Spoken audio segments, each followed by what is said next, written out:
ये मैं देने जा रही हूँ आप शैला। गलत बोल रहे हो। 3.5 भाई, आप माशाल्लाह शुरू से जो ये 50 3.5 लाख। ओके, मैं नहीं कहूंगी ऐसा, ठीक है। तो भाई सीन है सिंपल। शैला आप ये वेयर करेंगी, इसमें आपको अच्छा सा म्यूजिक सुनाएंगे और आपने मेरी लिप सिंक कैच करनी है। वैसे तो मुझे पता है ये गेम यूं शैला यूं आपको जीतने लग वाली रहा है ये मतलब कहने वाले यूं हैं। नहीं वो आज लग रहा है कि यही बैठे रहेंगे। नहीं वो ऐसे कि यूं इसलिए कर लेंगी क्योंकि वो एक्टर भी हैं, तो उनको नो हाउ है कि लिप सिंक कैसे जो है वो सिंगर मतलब आप इसमें अगर सॉन्ग ऑब्जर्व करवाएंगे तो नहीं होंगे तो वही बात। अच्छा, एक्टिंग है जी। आपको मैं कुछ कहूंगी, आप पहले तो ये लगा लें।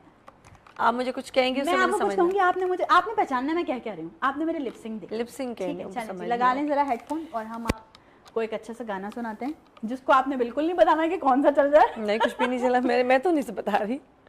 ओके ठीक है, चल गया।